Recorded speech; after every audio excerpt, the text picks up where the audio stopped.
காங்கேயம் நகரம் தாராபுரம் சாலை நீதிமன்றம் எதிரே உள்ள 14, 15, 16வது வார்டு பகுதிகளில் கடந்த 12 நாட்களாக குடிநீர் விநியோகம் செய்யப்படவில்லை. இதனால் பழைய வக்கீல் வீதி உள்ளிட்ட பகுதிகளில் வசிக்கும் 100க்கும் மேற்பட்ட பெண்கள் இரவு நேரத்தில் காலி குடங்களுடன் பழனியில் இருந்து ஈரோடு பிரதான சாலையில் உள்ள நீதிமன்ற வளாகம் முன்பு சாலை மறியல் போராட்டத்தில் ஈடுபட்டனர். இச்சம்பவத்தால் போக்குவரத்து பாதிக்கப்பட்டது. பின்னர் காங்கேயம் போலீசார் பேச்சுவார்த்தை நடத்தி குடிநீர் விநியோகம் செய்ய நடவடிக்கை எடுக்கப்படும் என உறுதியளித்ததனை தொடர்ந்து மறியல் கலைக்கப்பட்டது. போராட்டக்காரர்கள் கடந்த 2 நாட்களுக்கு முன் தமிழ் வளர்ச்சி மற்றும் செய்தித்துறை அமைச்சர் சாமிநாதன் திறந்து வைத்த புதிய தண்ணீர் தொட்டி ஒரு நாள் மட்டுமே பயன்படுத்தப்பட்டதாகவும் பின்னர் மின் மோட்டார் இயங்கவில்லை எனவும் குற்றம் சாட்டினர். மேலும் 14வது வார்டு பகுதி அதிமுக வெற்றி பெற்ற பகுதி என்பதால் நகராட்சி நிர்வாகம் மற்றும் திமுக நிர்வாகிகள் வேண்டுமின்றி தண்ணீர் வழங்காமல் புறக்கணிப்பதாக போராட்டக்காரர்கள் குற்றம் சாட்டினர். தண்ணி விடுறதில்ல, இந்த கவுன்சிலர் கேட்டா அந்த கவுன்சிலர், அந்த கவுன்சிலர் கேட்டா இந்த கவுன்சிலர்ங்கறாங்க.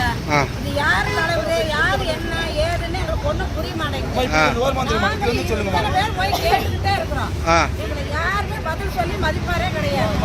எங்களுக்கு வீட்டுக்கு தண்ணி இல்ல, எங்களுக்கு குழந்தைய வச்சு ரொம்ப சிரமம். எந்த தண்ணியுமே வர்றதில்ல. நாங்களும் போய் எல்லாருக்கும் கேட்டு பார்த்துட்டு எல்லாம் பார்த்தோம். இது வர்ற தண்ணி தான் குடிச்சுக்கணும், வர்ற தண்ணி தான் குடிச்சுக்கணும், தண்ணியே விட மாட்டேங்கிறாங்க. உங்க பேருங்க? அப்புறம் குப்பை அடக்கு டிஸ்சார்ஜுக்கும் வரதில்ல. குப்பையாலே போட்டு 6 மாசம் ஆச்சு. இந்த ஏரியானுடைய அந்த குப்பைக்கு அந்த இன்சார்ஜுக்காரருக்கு நான் போன் பண்ணி கூப்பிட்டு சொல்றேன், நாளைக்கு வந்து அள்ளிடுவாங்க அப்படிங்கிறாங்க. இது வரைக்கும் குப்பை எல்ல வரல. மினிஸ்டர் வர ஏரியா மட்டும் குப்பை அள்ளிட்டாங்க. எங்க ஏரியாவுக்கு இன்னும் குப்பை எல்ல கிடையாது. அதுவே சரியான முறை இல்ல. 8 வாரத்துக்கு மேல தண்ணி விடுறதில்ல. 4 நாளைக்கு 8 வாரத்துக்கு தண்ணி வச்சு நல்ல தண்ணி முடியும். கிணறுக்கு தான் நாங்க ஊத்தி வைக்கிறோம். 20 நாளைக்கு ஒருக்கா நல்ல தண்ணி விடுறாங்க. அந்த 20 நாளைக்கு 2 மணி நேரத்துக்கு தான் வருது. அந்த தண்ணி யூஸ் பண்ற தண்ணியே வர மாட்டேங்குது. எத்தனை நாளைக்கு 20 நாளைக்கு அந்த 20 தண்ணி வச்சுட்டு இருக்க முடியுமா? 2 மணி நேரம் 1.5 மணி நேரம் தான் தண்ணி வருது.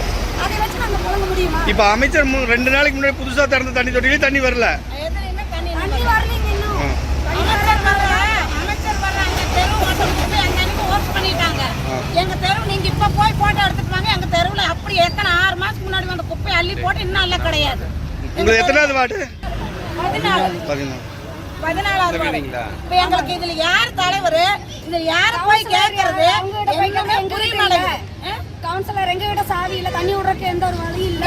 அவங்க வாங்கிட்டு போயிட்டாங்க. அவங்க போய் கேட்டு இங்க போய் கேக்குறாங்க. இப்ப நாங்க போற வழி என்ன முறையில் தண்ணி எடுத்து விடுறாங்கன்னு சொல்லி எங்களுக்கு தெரியணும். எங்களுக்கு டெய்லி ஒரு நாள் விட்டு ஒரு நாள் தண்ணி 14வது வார்டு யாரும் கண்டுக்கவே மாட்டாங்களா? 20 நாளா இந்த உப்பு தண்ணீர் பிரச்சனை போயிட்டு இருக்குண்ணா. சரிங்களா? கிணத்து மோட்டர் போயாச்சு, கிணத்துல தண்ணி இல்லை. கிணத்து மோட்டர் கருகி 6 மாதம் ஆச்சு. 6 மாதத்துக்கு மேலே 8 மாதமாக ஆகிப்போச்சு. இப்போ அண்ணா நகர் மோட்டர் வச்சு தான் பம்ப் பண்ணி கொடுத்துட்ருக்கோம். சரிங்களா?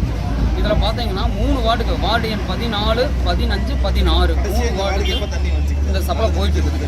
இப்படி தான் கொடுத்துட்ருக்குங்க. இப்போ ஒரு 15 நாளைக்கு முன்னாடி திமுக நகர செயலாளர் சேமலையப்பன் ஃபோன் பண்ணியிருந்தார். நம்ம வார்டுக்குள்ளே வந்துட்டு ஃபோன் பண்ணியிருந்தார். ஃபோன் பண்ணி இந்த மாதிரி தண்ணி சேர்த்து விடணும். இல்லைங்க, உண்மையாக நிலவரம் இதுதான். ஒரு போரை வச்சு தான் 3 வார்டு கொடுத்துருக்குறோம், இவ்வளோ தாங்க கொடுக்க முடியும் அப்படின்னோடனே, இல்லை உன்னால் முடியலைன்னா பூட்டி கொண்டு வந்து சாவியை கொடுத்துருப்போன்னு சொல்லிட்டு அப்படி. நான் 3 வார்டு பொதுவானதுங்க, அதை நான் வந்து பூட்டி சாவியெல்லாம் கொண்டு வந்து கொடுக்க முடியாது. சரிங்களா?